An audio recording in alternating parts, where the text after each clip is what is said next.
dictateur togolais et son père avant lui auront beau dire, tenter de nier Olympio, de faire diversion. Hein. Il y a eu des tentatives de remplacer l'hymne national. Ils ont même essayé de fabriquer un drapeau. Le Togo est loin d'être une république. C'est parce que lui-même n'a pas compris le sens de ce que veut dire la république.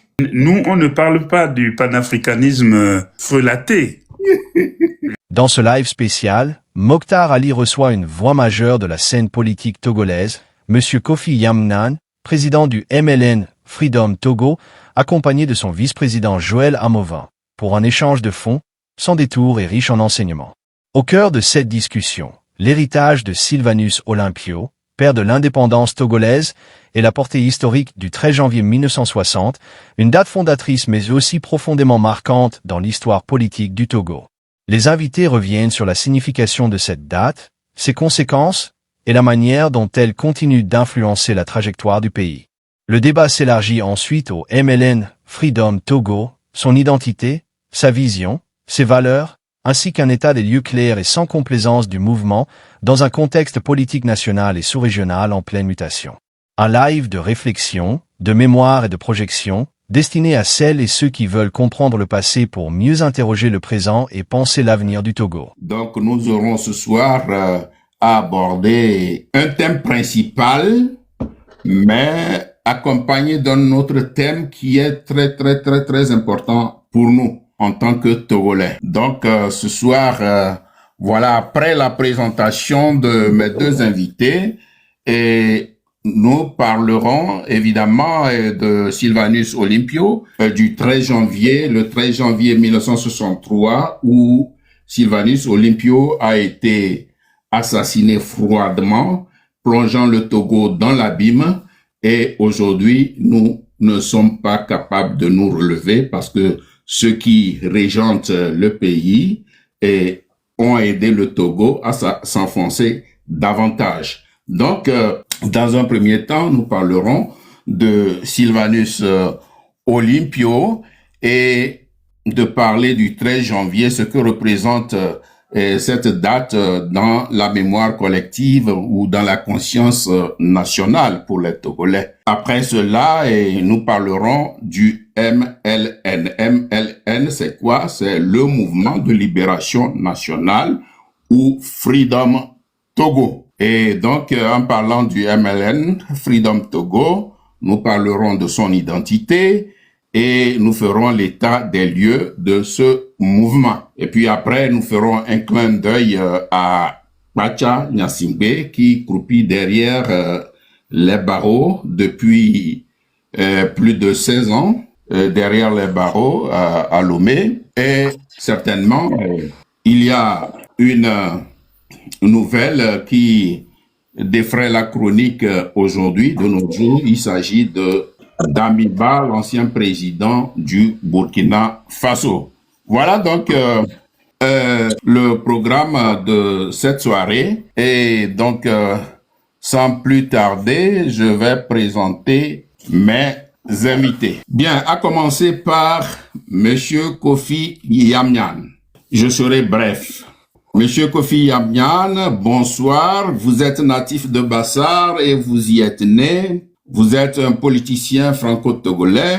Vous êtes ingénieur des ponts et chaussées. Vous avez été ministre sous le drapeau du socialisme français en France. Vous résidez à Saint-Coulis où vous aviez été maire de la ville. Vous avez obtenu plusieurs distinctions honorifiques.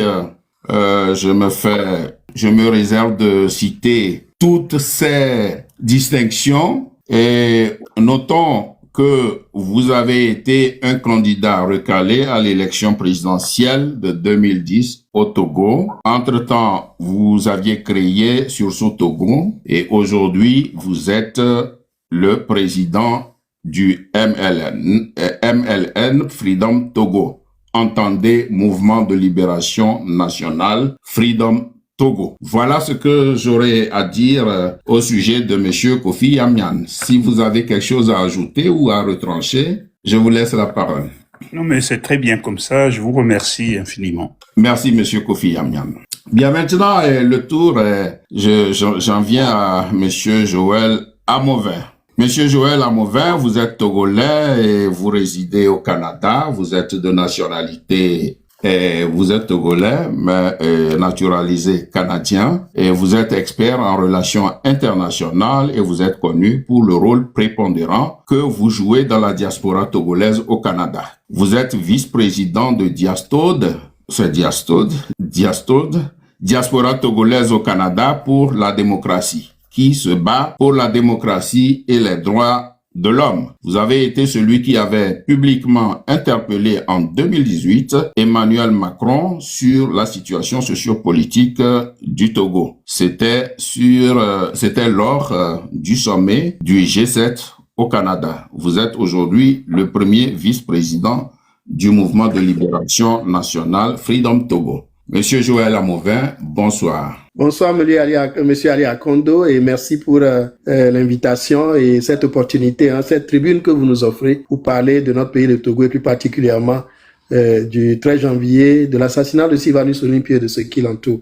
La petite rectification que j'ai, c'est que je ne suis plus président de la Diastocade depuis 2018, depuis décembre 2018. Et sur le plan professionnel, je suis un enseignant du supérieur en année sabbatique et aussi je travaille dans le domaine du commerce international. Wow.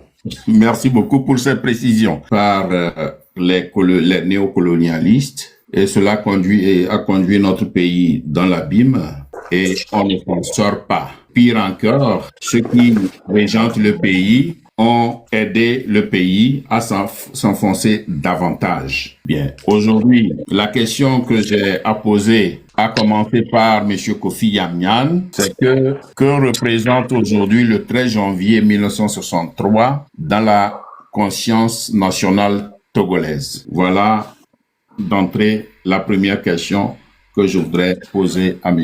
Kofi Yamyan. Vous avez la parole. Merci.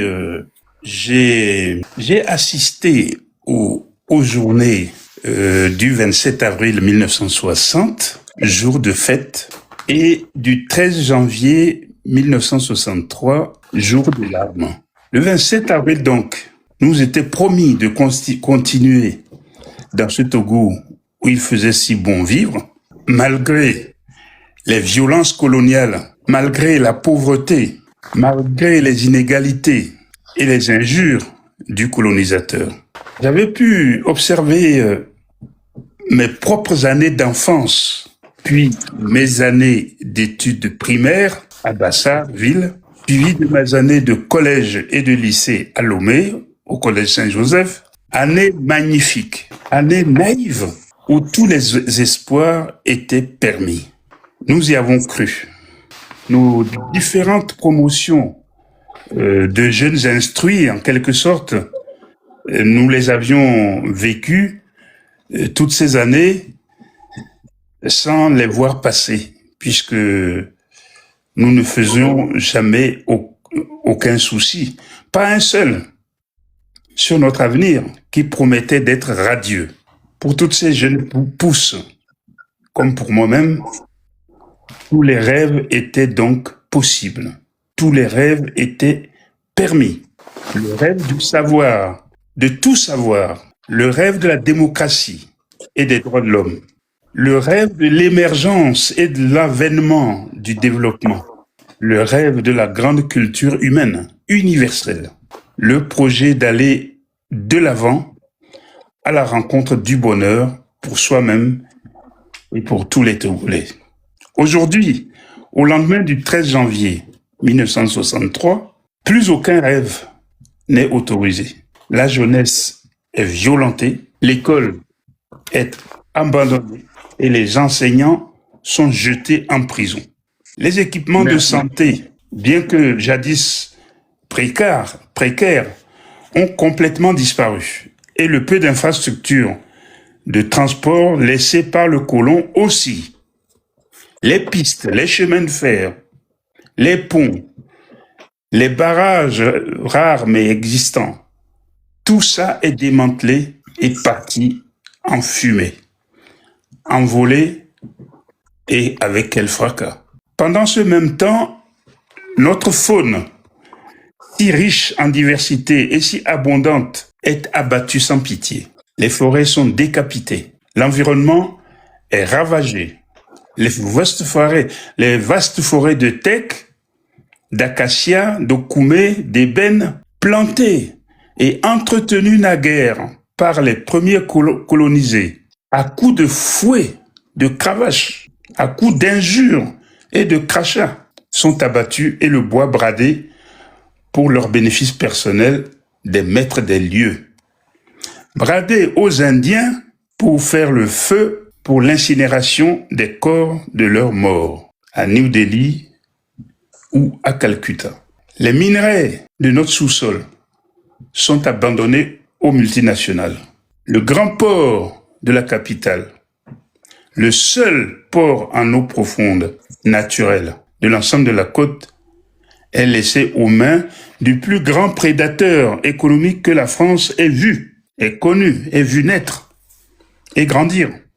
Un véritable ogre, comme le désignait mon ami, un célèbre académicien. Voilà le tableau auquel je suis moi-même exposé sur le Togo aujourd'hui. Merci, monsieur Kofi. Et qui était donc Sylvanus Olympio et quelle vision portait-il pour un Togo souverain? Sylvanus Olympio était un Togolais qui avait fait des grandes études à Londres et qui était rentré au Togo ensuite. Et déjà, à cette époque-là, il souffrait des inégalités humaines et en particulier, il était très touché humainement des conditions inhumaines dans lesquelles cohabitaient les colonisateurs, c'est-à-dire les Blancs, d'une part, et les colonisés, c'est-à-dire les Noirs, surnommés indigènes, d'autre part. Il a très vite compris la nécessité du combat pour l'égalité, qui, dans le cas d'espèce, passait forcément par le chemin de la libération préalable des colonisés. N'est-ce pas ce qui explique son parcours politique panafricain vers la fin de la colonisation, c'est-à-dire le travail d'éveil du peuple pour l'indépendance, gros mot, s'il en était. On n'avait pas le droit de dire indépendance. On en mourait.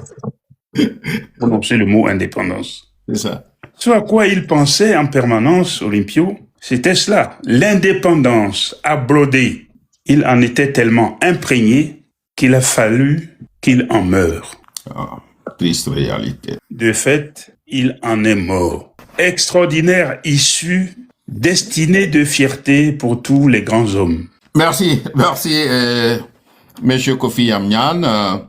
Je pose la question à monsieur Joël Amovin. En quoi l'assassinat de monsieur Sylvanus Olympio constitue-t-il une rupture politique fondatrice? Vous avez la parole. Merci, vous m'entendez? Oui. Merci monsieur Ali Akondo pour cette question qui est chargée de sens quand surtout il nous parle de rupture politique ou de rupture fondatrice. En quoi cet assassinat constitue-t-il une rupture politique? L'assassinat de Sylvanus Olympio, qui pour nous constitue ou alors représente le jour où l'acte par lequel le destin du Togo a basculé dans le chaos depuis 1963, loin d'intimider le peuple togolais et de le démotiver, nous a plutôt ouvert les yeux sur la valeur et la portée politique et souverainiste du combat de Sylvanus Olympio. Et cela constitue une rupture fondamentale dans les esprits avec les manipulations et le contrôle colonialiste et impérialiste de nos existences nationales. Et j'insiste là-dessus. C'est-à-dire que qu'on en vienne à assassiner le président d'un pays, il faut qu'il y ait vraiment des raisons en arrière. Tout à fait. Et là, ça a plutôt éveillé des soupçons, d'énormes soupçons dans la conscience collective nationale et par rapport à l'avenir du pays. Et ce n'est que par la corruption et la violence ou alors par la répression militaire sauvage que l'ex-puissance coloniale a pu maintenir le peuple dans un état de servitude ou alors de soumission involontaire pendant 62 ans aujourd'hui. Donc, quand on parle de rupture, il faut que la jeune génération et d'ailleurs le peuple togolais tout entier le comprenne très bien. Alors, lorsque nous vivons dans une famille, vous êtes dans une famille, et je veux utiliser cette image-là pour nous expliquer pourquoi cette rupture-là est fondatrice. Lorsque vous êtes dans une famille, une maison, et que quelqu'un entre chez vous et assassine froidement et brutalement votre père, je ne pense pas que vous allez vous croiser les mains sur la tête et passer votre éternité à pleurer. Mais vous devriez vous poser des questions sur le pourquoi. Et c'est ce qui fait que malgré la violence qui a caractérisé cet assassinat, notamment en les actes de profanation du corps de Sylvanus Olympio par ses assassins, le désir de la reconquête de cette indépendance et de cette souveraineté qui nous ont été volées est devenu plus fort que jamais. Puisque le peuple a compris alors pourquoi on l'a tué. On l'a tué parce qu'il voulait libérer le Togo, le président l'a dit tout à l'heure, parce qu'il voulait pour le Togo l'indépendance. Or, à l'époque où Sylvanus Olympio a acquis l'indépendance du Togo de haute lutte et a commencé par gouverner le Togo, il venait avec des idées, avec des projets qui n'étaient même pas encore passés par les esprits de certains de ses pairs, dirigeants des nouveaux pays indépendants de la sous-région, qui, en Afrique, en 1960 ou 58, 56, 57, a déjà pensé à doter un pays d'une monnaie. C'est un levier, le levier fondamental de la souveraineté économique d'un pays. Alors, pour les colons et pour les impérialistes de cette époque-là, qu'un pays qui venait d'être libéré ou d'accéder à son indépendance juste 3 ans auparavant, commence déjà par parler de se doter d'une monnaie, était un peu comme une trahison ou même dire une provocation. Les pays africains qui étaient libérés n'étaient pas destinés à avoir leur propre économie, voire encore à avoir leur propre monnaie. Or, la monnaie, c'est le levier principal de l'économie et d'une économie libre et souveraine et qui se donne des avenirs. Donc, le désir donc de la reconquête de cette indépendance et de cette souveraineté est devenu plus fort que jamais dans le peuple et a été vaillamment entretenu par des générations successives de la jeunesse et de la jeunesse consciente, patriote et résolument engagée. Et l'espoir d'un Togo meilleur et prospère, libre et démocratique brille encore et toujours dans nos cœurs et dans nos mains. Et nous sommes aujourd'hui porteurs de cet espoir et que nous avons l'obligation soit de réaliser ou au pire des cas de transmettre dans sa totalité, dans son entièreté aux générations futures. Et c'est pour cela que nous valorisons la présence de la jeunesse parmi nous ce soir, ceux qui nous suivent, tout comme ceux qui suivront cette émission dans l'avenir. Alors, pour finir, je dirais que l'assassinat de Sylvanus Olympio était tragique. Et c'était une calamité pour le peuple togolais, mais n'a pas mis le Togo à genoux, même si sur le plan économique ou sur le plan de la gouvernance, à cause du régime qui s'est installé, le peuple a été martyrisé. Dans notre conscience et dans nos cœurs, l'indépendance, la souveraineté du Togo n'ont pas d'égal. Il n'y a que ça qui brille, qui vibre dans nos cœurs jusqu'à l'heure où je vous parle. And Togo shall be free. Merci, Monsieur Amovin. Mais pourquoi cette page de l'histoire reste-t-elle encore insuffisamment assumée? Oh, ça c'est une grosse question. À cause de ces multiples implications, cette page très sombre de l'histoire du Togo reste encore insuffisamment assumée pour plusieurs raisons.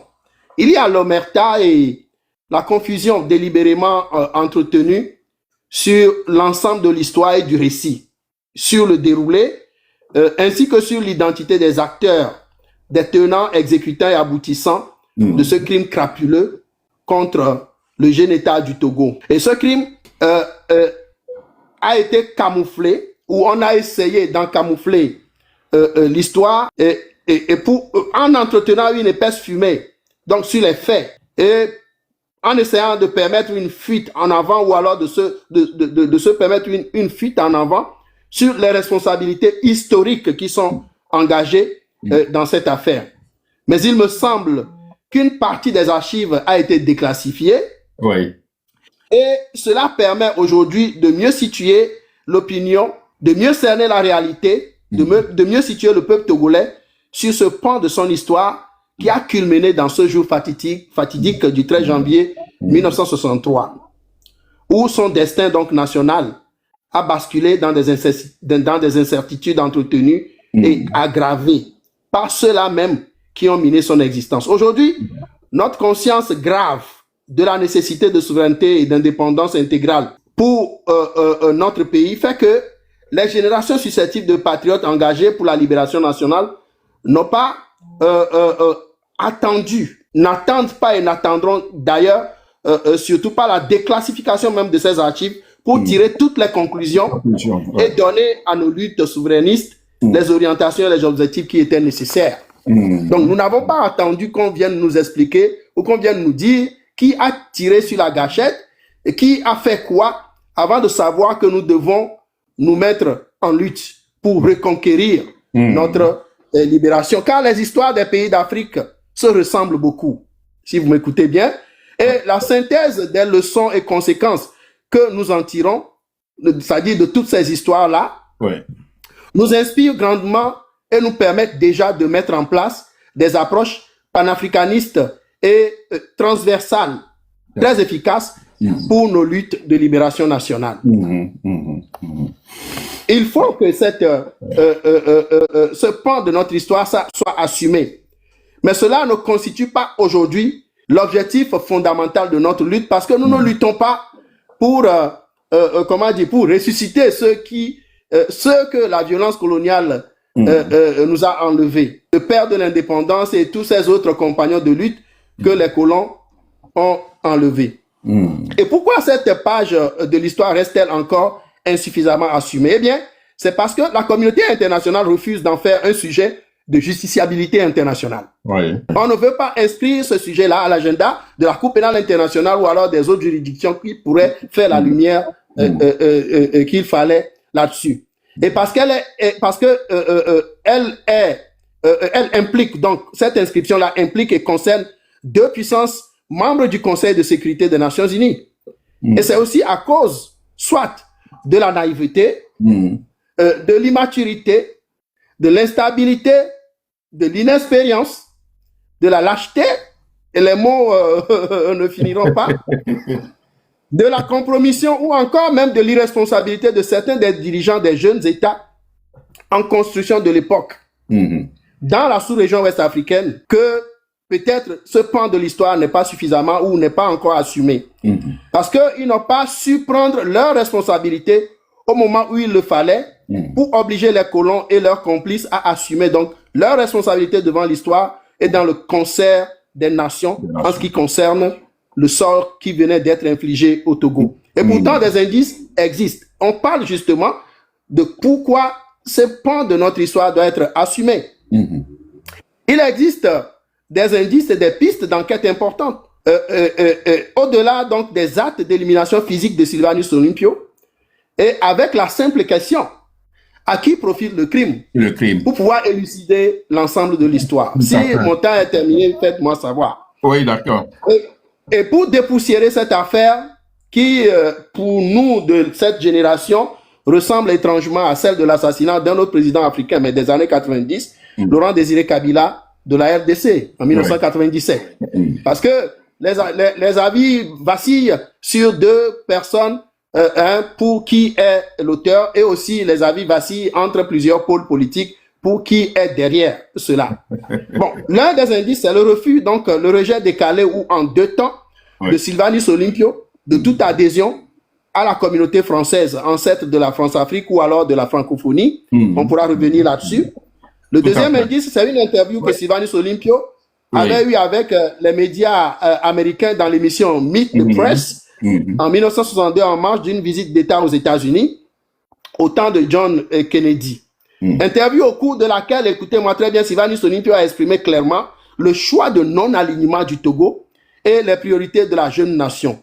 Ce qui, en filigrane, est perçu par les puissances occidentales comme un refus de s'allier au bloc de l'Ouest. Et il faut le dire clairement, dans la guerre froide et Et cela, d'ailleurs, ils se sont posé la question, comment, après avoir été notre colonie, tu refuses de rester dans notre giron? Et c'est une humiliation, ou pire, une trahison, selon certains milieux politiques de cette puissance-là. Et Sylvanus Olympio a été assassiné dans l'enceinte, ou alors à la devanture, selon les versions de l'histoire, de l'ambassade des États-Unis, après que l'ambassadeur des États-Unis ait téléphoné à son homologue français, tous les deux en poste à Lomé, pour lui dire qu'Olympio était réfugié dans l'enceinte de son ambassade. Donc, diplomatiquement, en territoire américain. Et je rappelle que les États-Unis, contrairement au jeune et minuscule État naissant du Togo, étaient une puissance internationale très rompue à la guerre et surtout à la diplomatie. Et ce, 18 ans après la fin de la Deuxième Guerre mondiale. Donc, on ne peut pas nous dire que quelque chose a manqué ou a échappé à l'ambassadeur des États-Unis, par exemple. Ouais. Alors, lorsqu'on veut parler de comment ce pan de l'histoire doit être assumé, il y a toutes ces responsabilités-là qui sont impliquées. Le désir de souveraineté politique et économique clairement affiché par Sylvanus Olympio à travers le projet de création d'une banque centrale togolaise pour le lancement d'une monnaie nationale. Et après, il y a la question, ou alors la question sur le rôle ou alors la responsabilité des pays voisins. Et nous avons entendu toutes sortes d'histoires sur les réactions des chefs d'État de la sous-région ouest-africaine, dont Kwame Nkrumah, Félix Houphouët-Boigny et les autres. Mais la réaction la plus intéressante, et je vais chuter peut-être sur ça, fut celle du président du Dahomey de l'époque, le Bénin d'aujourd'hui, Hubert Kutukumaga, qui était le seul chef d'État de la sous-région à assister ou à avoir assisté aux obsèques et à l'enterrement de Sylvanus Olympio, et tenez-vous très bien, en terre dahoméenne. Et il y a des articles qui précisent très bien que Hubert Maga, à cette époque-là, portait plusieurs chapeaux. Il était là-bas en signe de solidarité et voulait envoyer un message donc concernant cette solidarité entre les pays de la sous-région. Mais il était aussi l'envoyé spécial de l'OUA naissante. Ouais. Donc, voilà autant de pistes sur lesquelles nous pouvons nous appuyer pour clarifier ce pan de notre histoire et mettre davantage de pression pour que cela soit assumé. Nous savons très bien que assumer cela ne va pas ressusciter Sylvanus Olympio. C'est pour cela que notre combat est mémoriel, mais en même temps veut que que nous puissions construire sur les valeurs, les idées et les projets que portait Sylvanus Olympio. Nous n'allons pas ressusciter Olympio, mais sa mémoire et son combat sont notre source, une grande source d'inspiration pour nous aujourd'hui. Merci, monsieur Amovin, pour ces éclaircissements. Alors, monsieur Kofi Yamyan, d'après les dires de monsieur Amovin, si nous l'avons suivi depuis le début jusqu'à la fin, je m'en vais vous poser la question de savoir, peut-on construire l'avenir sans vérité sur le passé? Vaste question. C'est un sujet qui a toujours intéressé beaucoup de peuples, beaucoup de dirigeants. Et de façon tout à fait générale, on sait qu'on a besoin de connaître le passé pour pouvoir construire l'avenir. Et le présent et l'avenir. Exactement. Tenter d'asseoir l'avenir en se passant du passé ou en l'assumant mal se termine toujours en échec, l'échec de la douleur. On ne peut pas faire grandir un arbre en cajolant seulement le tronc, les branches et les feuilles.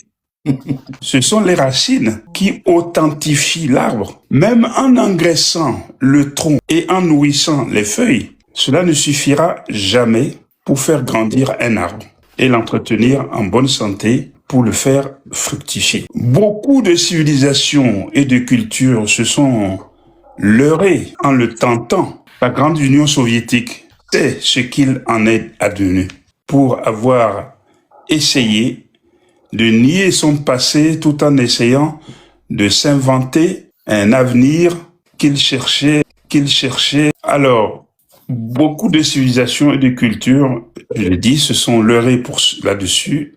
Et tous les hommes et tous les pays ont toujours construit leur histoire sur la vérité. Le dictateur togolais et son père avant lui auront beau dire, tenter de nier Olympio, de faire diversion. Hein. Il y a eu des tentatives de remplacer l'hymne national Tout par à un, fait. par un hymne Du RPT. RPT. Ouais. Ils ont même essayé de fabriquer un drapeau. Ils ont tout essayé. Mais ça n'a pas marché. Pourtant, ils avaient les moyens d'imposer ça. Ils n'y sont pas parvenus. Et donc, pour répondre à votre question et la ramasser en quelque sorte, peut-on construire l'avenir sans vérité sur le passé? La réponse pour moi est clairement non. Ce ne se peut pas. Merci, Monsieur Kofi Yamyan. Je ne vous laisse pas partir. Je vous remercie pour cette lumière au sujet de Sylvanus Olympio, le père de l'indépendance togolaise. Le Togo n'arrive plus à se relever mais c'est les Togolais, ce sont les Togolais qui parviendront un jour, parce que je reconnais la ferveur des Togolais, la résilience des Togolais. Je sais bien que tout finira un jour. Ils arriveront à relever la tête. Voilà, et ainsi finit la page sur Sylvanus Olympio. La dernière question, est-ce qu'on peut construire l'avenir sans vérité sur le passé? Je pense que j'ai eu l'opportunité dans ma plus tendre jeunesse en politique de poser cette question en d'autres termes au président Hubert Kutukumaga en 1993 lors de la célébration des 3 ans de la conférence des forces vives du Bénin. Et je représentais les réfugiés et la jeunesse togolaise invités donc aux célébrations par la coalition Notre Cause Commune du président Thévo-Edjire Albert. Et il nous avait été demandé de faire une allocution. Et dans l'allocution que mon collègue qui m'accompagnait avec lui, on avait traité le président français François Mitterrand et Gnassingbé Eyadema de messieurs. Alors Hubert Maga s'était emporté et il était déjà vieux, il s'était emporté et dit mais comment vous pouvez laisser des genoux comme ça venir manquer de respect à des hommes d'État, à des chefs d'État. Alors il y avait une question un moment de questions-réponses. Oui. Et j'ai demandé la parole et je lui ai posé des questions qui l'ont presque crucifié. Et je lui ai dit que moi, je suis dans un combat et je n'ai pas froid aux yeux quand il s'agit de défendre la vérité, de défendre les intérêts de mon pays. Appeler Mitterrand et Eyadema, messieurs, n'est pas encore un crime de lèse-majesté, à ce que je sache, mais que ce qui me préoccupait, moi, plutôt, c'est de savoir quel rôle il joue aujourd'hui en tant que mémoire vivante de cette tragédie-là pour que la vérité soit établie. Pour que la vraie vérité soit connue sur l'assassinat de Sylvanus Olympio. Parce que je vous disais tout à l'heure qu'il était au funérailles de Sylvanus Olympio sous plusieurs casquettes. Alors, il devrait en savoir beaucoup. Et on n'a pas besoin de dire qu'il devrait avoir aussi reçu des instructions de la part des puissances coloniales. Alors, il détient une bonne part de vérité, donc, de cette histoire-là, qui nous aurait aidé, si on les avait connus, à peut-être permettre que cette histoire soit assumée. Et quand je lui avais posé la question, il s'était fâché, il était âgé, et il a failli faire une crise le jour-là. Donc j'apporte ça ici pour que la jeune jeunesse, la jeune génération comprenne que nous ne devons pas baisser les bras dans le combat de la recherche de la vérité, mais en même temps dans le combat pour le changement et le développement, la libération de notre pays. Voilà. Merci, Monsieur Amouvin. Merci pour cet éclaircissement. Merci beaucoup. Donc, nous allons parler du mouvement de libération nationale Freedom Togo et parler de son identité et de l'état des lieux. Bien, cher aîné Kofi, comment se porte aujourd'hui le mouvement de libération nationale Freedom Togo sur les plans politiques, organisationnels et militants? Oui, il faut tout d'abord noter que Freedom Togo MLN est né il y a à peine 15 mois. Nous sommes une jeune organisation. Sa construction, ça ne vous étonne pas, est donc encore en cours. Cependant, il a des véritables fondations, c'est-à-dire son idéologie et ses grands principes de travail. Même s'ils sont en construction, ils existent, ils sont pensés. Et comme dit la sagesse populaire, on est toujours plus intelligent à plusieurs que tout seul. Et c'est pour ça que nous avons mis en avant, pour la création de MLN, ce que nous avons appelé l'intelligence collective. Voilà, on est toujours plus intelligent à plusieurs que tout seul. Et il y a beaucoup, au sein de notre organisation, il y a beaucoup de débats. C'est la liberté de parler, la liberté de débattre, de contester, d'évoluer, parce que nous avons souhaité que MLN soit un mouvement populaire. Son idéologie politique est fondée sur l'humanisme, un humanisme global qui ne distingue pas les humains les uns par rapport aux autres, pour quelque raison que ce soit. Soit religieux, raison religieuse, raison raciale, raison philosophique, raison d'espace, de vie, etc.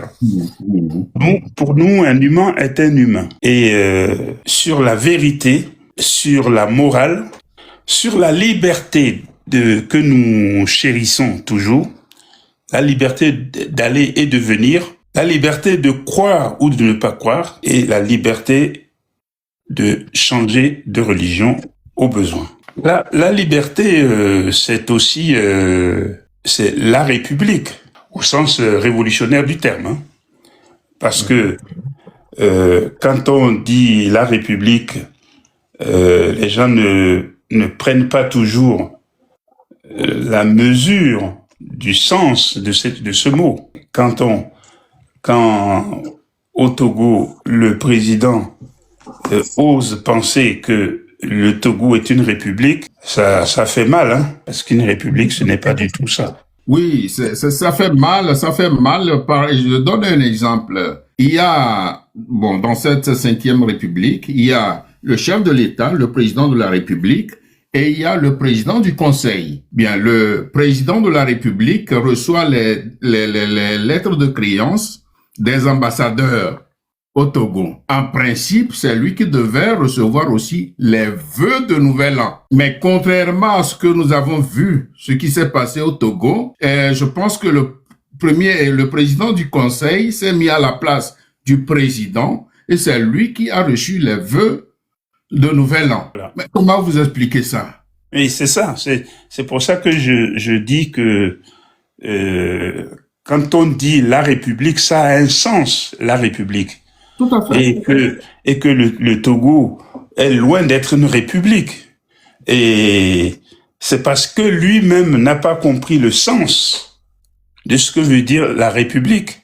Il n'a pas compris le sens. La chose publique reste publica, qui vient des Romains. Ils n'ont rien compris de tout ça.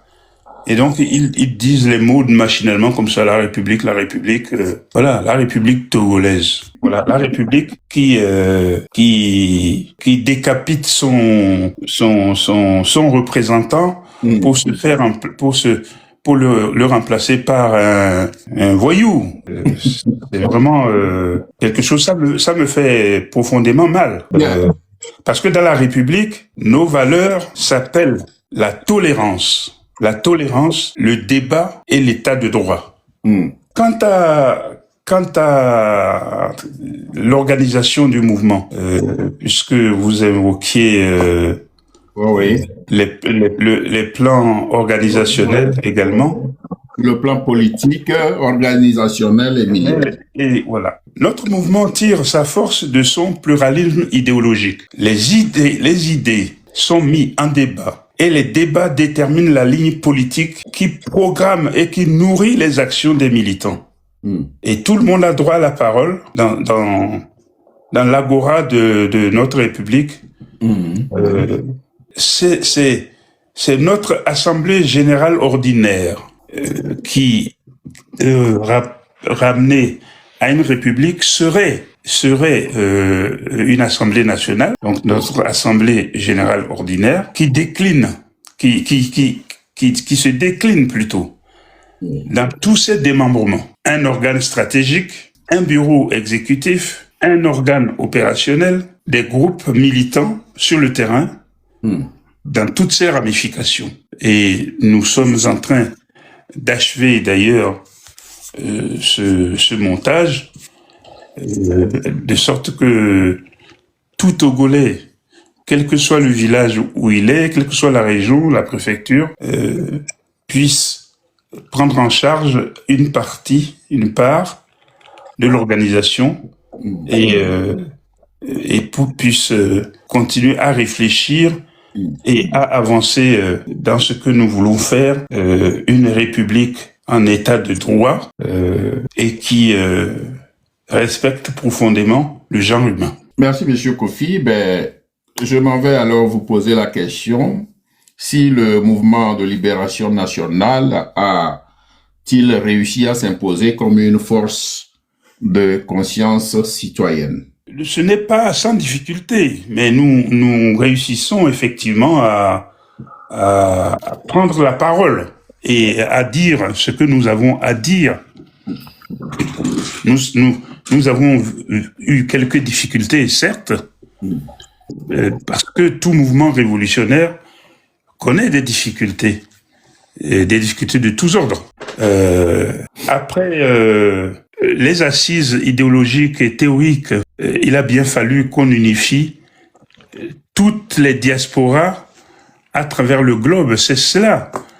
C'est un des objectifs d'ailleurs de MLN. C'était d'unifier la diaspora. Parce que nous pensons que si nous partons en termes dispersés, on arrivera sans doute, mais on arrivera plus difficilement et on mettra plus de temps à y arriver. Et donc, notre premier objectif, c'est l'unification de toutes les diasporas. À partir de là, nous avons dû écrire des statuts et puis commencer à organiser les acteurs territoriaux, autant dans la diaspora que sur le territoire national, qu'il faut mobiliser. Notre action, notre volonté est également de réconcilier les acteurs politiques préexistants, mais si divisés. Et nous souhaitons avoir toujours un œil, nous devons l'avoir, sur l'adversaire qui ne nous considère que comme un ennemi. Nous, on est des démocrates, des républicains, et donc, nous, un adversaire idéologique est un adversaire, pas un ennemi. Beaucoup d'obstacles que nous traitons de façon rationnelle, voire scientifique, en résolvant les problèmes un à un. J'aurais souhaité que Monsieur Amover réponde à la question que je vais lui poser. Vas-y. S'agissant donc des obstacles, Monsieur Amover, quels sont donc les obstacles majeurs que rencontre le mouvement? Ou bien je termine rapidement en une phrase sur ce que le président disait tout à l'heure. Ouais. Effectivement, le MLN a contribué à l'éveil de la conscience nationale sur la nécessité, mais aussi sur le caractère presque incontournable du combat pour la libération nationale. Et ça ne fait l'homme d'aucun doute aujourd'hui. Et c'est pour cela que le MLN s'impose d'ailleurs comme une force de conscience citoyenne. Pas en elle seule, mais peut-être aux côtés d'autres forces qui ont aussi mené ce combat jusqu'à aujourd'hui. Et pour venir à votre question, quel obstacle majeur le mouvement a-t-il rencontré? Il y en a plusieurs. Et je dois commencer par nous-mêmes en disant que de la part de nous-mêmes du MLN, s'il y avait quelque chose que je peux considérer comme un obstacle ou même une faiblesse, c'est le fait que nous ayons eu beaucoup de... nous ayons fait preuve d'un excès de précaution et d'attention parfois aux humeurs, hein, je dois le dire, aux humeurs ou aux fausses alertes qui viennent parfois de partout. Et surtout des gens qui peut-être sont inquiets de voir le MLN émerger sur la scène politique nationale, qui se posent des questions sur leur avenir. Notre devoir est de rassurer le peuple togolais et à partir de là, nous avons aussi l'obligation de rassurer les autres acteurs. Mais de la part du citoyen, il y a manifestement, de la part de certains citoyens, je dois dire, il y a de l'insensibilité, de l'insouciance et des résistances de certains compatriotes à l'engagement citoyen et politique. Il y a aussi, parfois, on le note, de l'inculture politique. Et justement, c'est pour ça que je valorise beaucoup la thématique d'aujourd'hui autour de l'assassinat de Sylvanus Olympio, de son combat et surtout de sa personnalité, de ce qu'il incarnait pour le pays. Donc, il y a de l'inculture politique, il y a parfois de l'incivisme et toutes des choses qui sont dues à ce manque dans nos citoyens de la culture politique et de l'institution civique, notamment à leur ignorance ou méconnaissance de la vraie histoire de notre pays. Et cela a été entretenu à dessein par le régime qui a tenu le Togo d'une main de fer pendant 59 ans ou 60 ans maintenant. Donc, c'est une plaie que nous avons à penser en tant que force politique et ou force sociopolitique qui veut la libération du Togo. C'est-à-dire relever le niveau de culture politique et la capacité d'engagement citoyen de certains de nos compatriotes. Je ne parle pas de l'ensemble de la société, mais il y a quand même certains de nos compatriotes qui ont besoin de cette aide-là. Et cela constitue, donc leurs attitudes constituent un obstacle majeur. De la part, ou alors du milieu de l'opposition en général, il y a des préjugés et de fausses accusations, parfois même ce qui ressemble à des conspirations, la jalousie, la haine et la désinformation délibérée et gratuite, intentionnelle ou malveillante, entretenue par certains acteurs et groupes d'acteurs de l'opposition politique qui prennent faussement, et je dois le préciser, le MLN pour adversaire ou concurrent politique, alors que les dirigeants, membres et porteurs du MLN ont beaucoup donné et beaucoup fait pour ces acteurs-là, et groupes d'acteurs en particulier, et pour l'opposition et la lutte de libération en général. Et ça, il faut qu'on le dise ici. Mais les attitudes de certains de ces acteurs constituent un obstacle. Pas un obstacle insurmontable pour le MLN en tout cas. Et il y a aussi des complots initiés par le régime dictatorial pour déstabiliser le MLN de l'intérieur comme de l'extérieur. Les menaces proférées contre les membres, les adhérents, les sympathisants du mouvement, la peur suscitée, les intimidations, les harcèlements, les interrogations ou les interrogatoires ou pressions du régime contre les Togolais et Togolaises vivant au pays comme dans la diaspora au sujet du MLN. Il n'y a pas un seul prisonnier ou prévenu politique qui n'ait pas été interrogé au sujet du MLN au Togo. Et cela aussi, ce sont des choses faites dans un contexte général de violence politique et de répression militaire, d'arrestation et emprisonnement extrajudiciaire, des exécutions extrajudiciaires, des crimes politiques et économiques de toutes sortes, les violations systématiques des droits de l'homme et les crimes contre l'humanité déployés par le régime dictatorial et tyrannique comme la seule méthode de gouvernance ou bien la seule réponse à toute forme de contestation sociopolitique ou d'exercice de la souveraineté des droits et des libertés par les citoyens. Cela constitue un obstacle pour le MLN, mais cela détruit la cohésion nationale au Togo. Il y a aussi les mensonges, la démagogie, les manipulations, les achats de conscience et des esprits faibles par le régime dictatorial avec des miettes de l'argent volé au peuple. Et parmi les obstacles, on n'oubliera pas la paupérisation extrême de la population et l'état de délabrement avancé du tissu social national. Parce que lorsque les gens ont faim, lorsque les parents se font des soucis, de grands soucis par rapport à l'avenir de leurs enfants, ils ne savent pas de quoi demain sera fait. Parfois, lorsque vous leur parlez de se mobiliser pour réclamer leurs droits, ils n'y prêtent pas souvent attention. Et quand on parle de démobilisation, ce n'est pas tout simplement parce que les gens comprennent et font des choix délibérés de ne pas participer, mais parfois la pauvreté et la souffrance dans les domiciles, dans les âmes et les cœurs des Togolais les empêchent de s'ouvrir pour participer à certaines actions. Mais le MLN travaille avec les autres organisations pour que le peuple togolais se réveille et que les Togolais sachent que ces souffrances-là, ces violences-là ne vont pas cesser tant et aussi longtemps que le peuple ne se mettra pas debout comme un seul homme pour combattre courageusement le non-droit et la violence politique. Voilà un peu les obstacles que le MLN rencontre dans son travail d'organisation au quotidien. Il y a bien sûr des mandats d'arrêt lancés contre des personnalités membres ou partenaires du MLN et d'autres actions menées, des cambriolages organisés ici et là. Ce sont des obstacles, mais qui pour nous ne sont pas insurmontables parce que nous sommes quand même assez rodés et nous sommes vaccinés contre ces choses.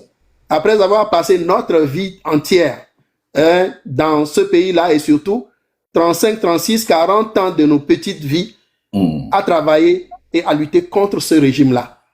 Donc cela ne nous empêchera pas de poursuivre notre combat et d'ailleurs d'exceller dans l'éveil du peuple et dans la mobilisation du peuple togolais pour sa libération. Merci, voilà ce que je voudrais dire. Merci frère Mauvin. À sa création, le MLN s'est fixé des objectifs. Voilà. Aujourd'hui, est-ce que le MLN a réalisé ou est en train de réaliser ses objectifs? Non, il faut être modeste. On a effectivement créé le MLN. On s'est fixé des objectifs. En particulier, l'objectif principal, c'est de renverser le pouvoir. C'est de changer, de braquer. De créer une république libre, laïque, franche, en lieu et place de cette dictature.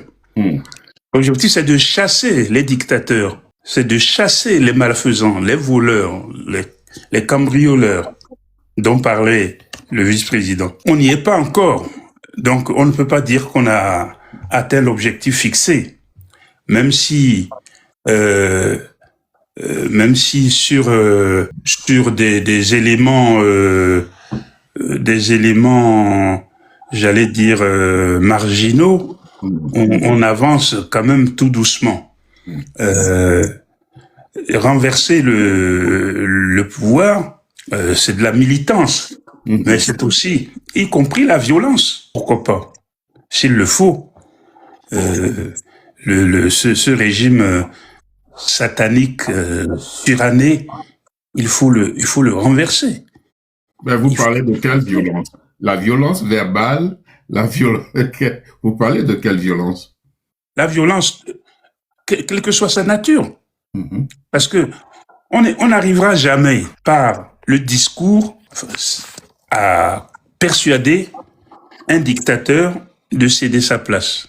Est-ce que le MLN a les moyens de... Mais il faut qu'on se les donne. Il faut qu'on se donne les moyens. Quand nous avons dit à la création du MLN, justement, quand on a dit à sa création, on a dit toutes les options sont sur la table, c'est ça.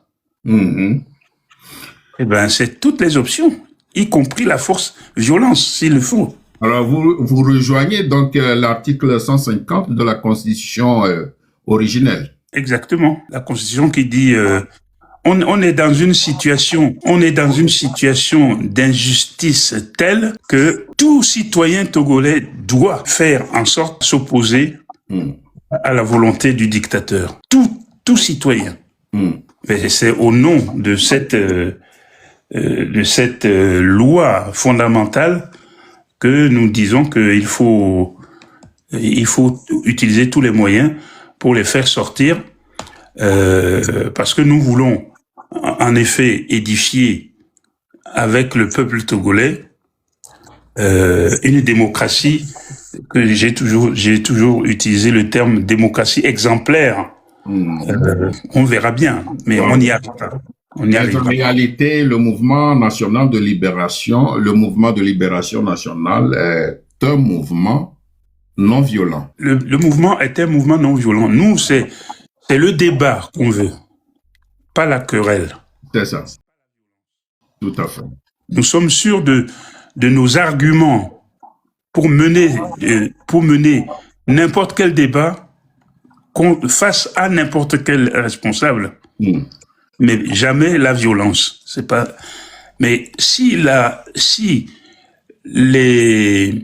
le pouvoir, celui qui nous considère comme des ennemis et non pas comme des adversaires, veut nous amener à la, il faudra bien qu'on assume. Voilà. Mais on est des pacifistes. Tout à fait. Merci, Monsieur le Président.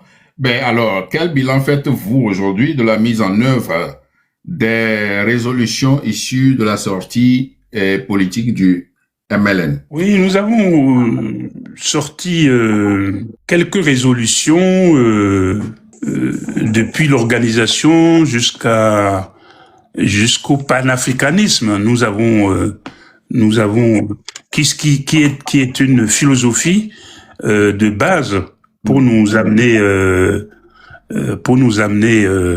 vers la victoire. Le panafricanisme, on en a parlé. On en a tellement parlé que nos adversaires ont compris que il fallait utiliser ce mot-là. Et justement, c'est la question que je voulais vous poser. Vous parlez de panafricanisme, alors que le pouvoir de Lomé parle aussi du panafricanisme. Quelle différence faites-vous entre les deux panafricanismes? Est-ce que vous parlez du même panafricanisme ou le vôtre est autre que celui dont parle Faure Gnassingbé? Nous, on ne parle pas du panafricanisme frelaté.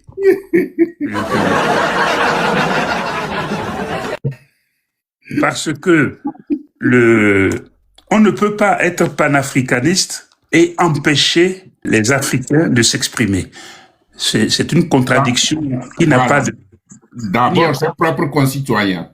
Ah oui, ça, ce n'est pas possible. Vous voyez, il ne peut pas dire ça. Ce qu'il dit là est une injure au panafricanisme. On ne peut pas dire qu'on est panafricaniste et qu'on empêche les gens de protester quand ils ne sont pas contents. Envoyer des miliciens attaquer des jeunes, en tuer quelques-uns, en jeter d'autres dans les lagunes et d'emprisonner tous ceux qui bougent, violer les femmes et tout ça. Ça, ce n'est pas du panafricanisme.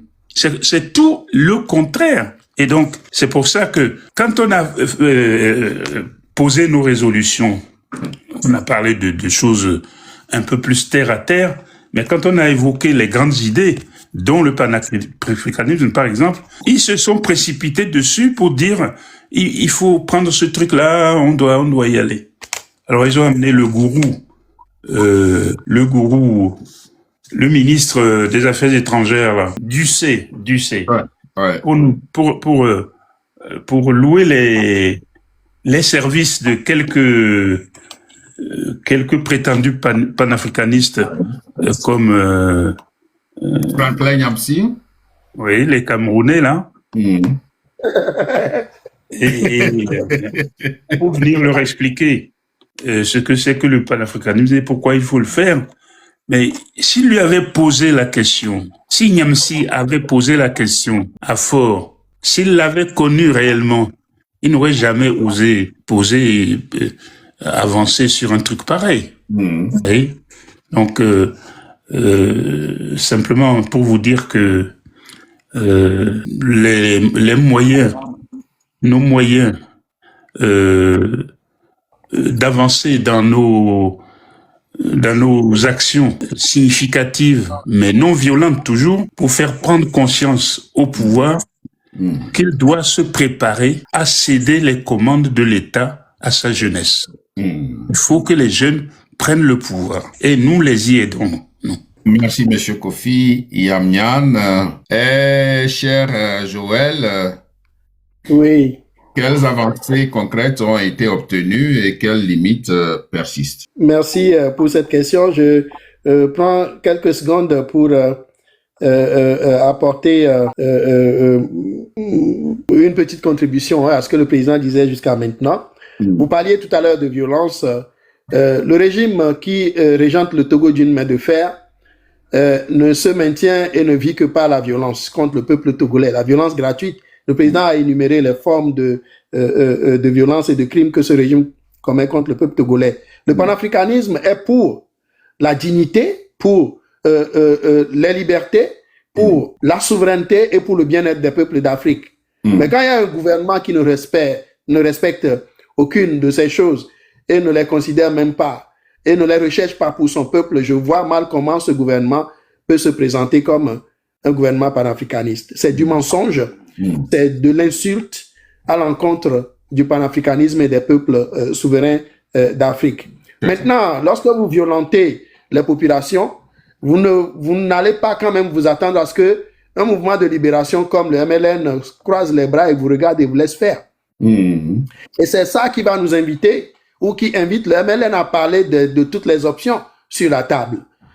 Alors, nous n'allons pas laisser ce régime continuer à intimider et à violenter le peuple togolais gratuitement. Et même l'animal le plus paisible, le plus calme, lorsque vous l'acculez et vous le mettez dos au mur et que vous lui donnez des coups, à un moment donné, il va chercher à se défendre. Et c'est ce que le MLN veut faire pour le peuple togolais avec la collaboration de toutes les forces vives de la nation togolaise. Les avancées concrètes qui ont été obtenues et quelles sont nos limites aujourd'hui? L'objectif principal de la mobilisation et du réveil du peuple togolais de la diaspora sur le territoire national pour une reprise rapide de la lutte de libération nationale, telle que déclinée dans nos résolutions de la rentrée politique de novembre 2024, a été réitéré, et il a été réitéré dans notre déclaration de mars 2025. Et cet objectif, je peux vous dire aujourd'hui qu'il a été atteint. Modestement, nous l'avons atteint, et en quel sens? Et c'est à la surprise d'ailleurs générale, et dans une sorte d'inversion de l'ordre des choses. En ce que le réveil et la mobilisation de la jeunesse, à partir du mois de juin 2025, et ce, de manière presque synchronisée avec la montée et la pression internationale et généralisée de Freedom Togo MLN contre le faux sommet du panafricanisme intenté par Alain Foucault et son mansard à la sorte du régime.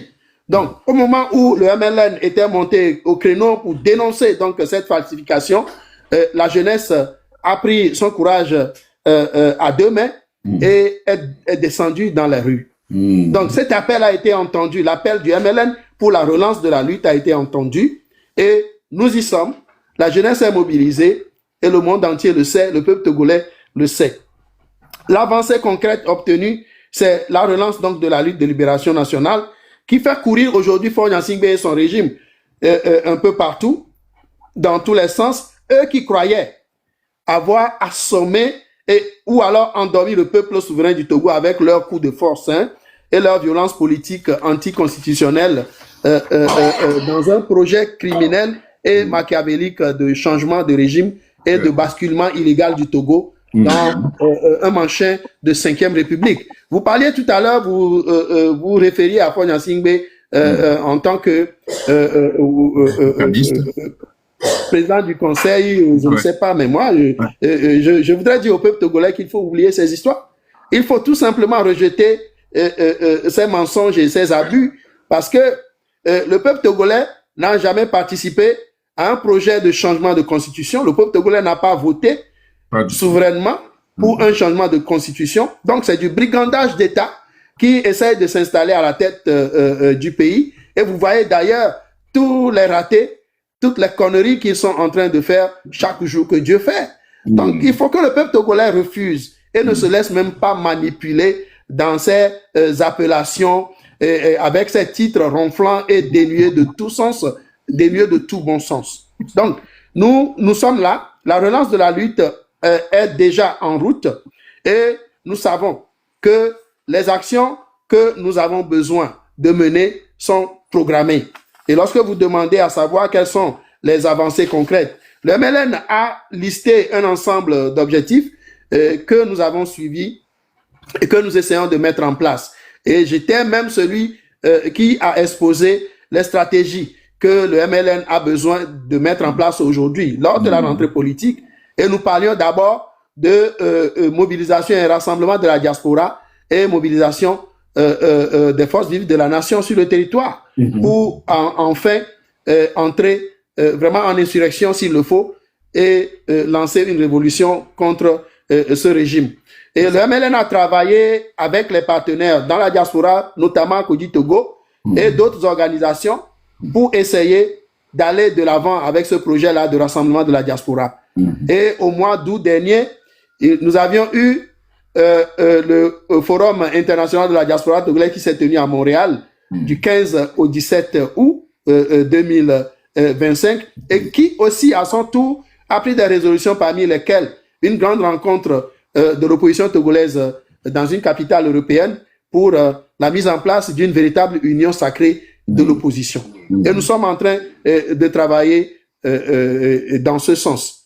Mais au-delà donc de ces efforts qui ont été menés, le MLN, cela ne vous a pas échappé, excusez-moi, puisque vous avez même été l'un des principaux des principaux participants ou collaborateurs avec le MLN et plusieurs organisations dans le projet du Téléthon que nous venons de boucler au début du mois de novembre. Et nous avons tenu ce Téléthon-là à la demande du M66, le mouvement du 6 juin, le mouvement de la jeunesse qui est aujourd'hui vent debout contre ce régime, pour trouver des moyens, donner les moyens au peuple togolais pour sa lutte. Et vous avez vu le gotha d'associations et d'organisations de la diaspora comme du terrain et d'acteurs qui se sont mobilisés autour de ce projet. Donc nous, le MLN, par son travail et par le travail de ses collaborateurs ou de ses partenaires sur le terrain comme dans la diaspora, a réussi à réaliser aujourd'hui ce qu'on peut appeler une coalition. Autour du Téléthon, une coalition, et cette coalition aujourd'hui travaille sur des projets politiques, sur des projets véritablement politiques pour faire avancer rapidement notre lutte de libération nationale.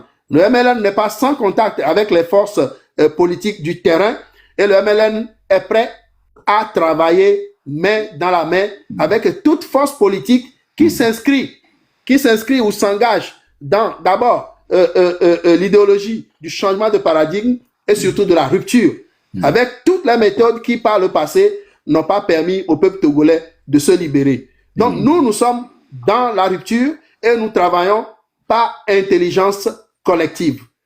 Tous les acteurs, toutes les associations, toutes les forces vives de la nation togolaise sont invités à s'engager dans la rupture avec ce régime.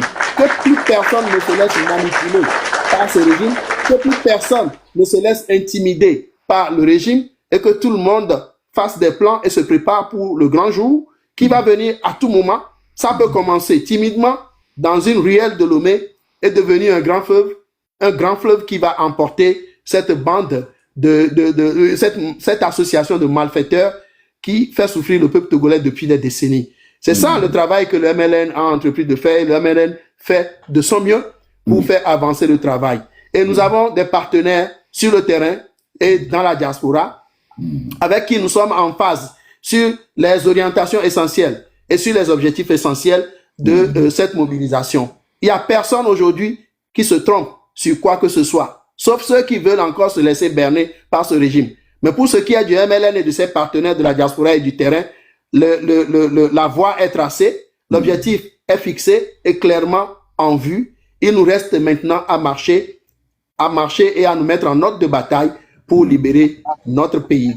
Voilà ce que je peux appeler des avancées. Des limites, il y a de limites pour ce que nous faisons aujourd'hui que la libération de notre pays. C'est le jour de la libération de notre pays que nous allons dire que les plans que nous avons tirés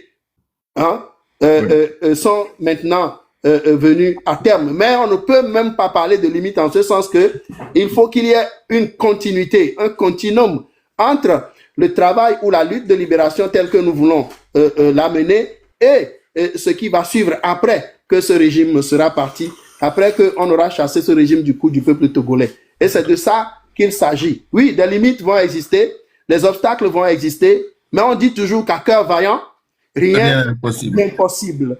Et nous, notre hymne national nous le dit, que viennent les tyrans, ton cœur soupire vers la liberté. Il n'y a rien qui peut faire obstacle aujourd'hui à notre détermination à mener ce combat-là jusqu'au bout. Je dis bien jusqu'à la libération totale du peuple togolais. Des limites sur le plan individuel ou sur le plan peut-être de nos moyens peuvent exister.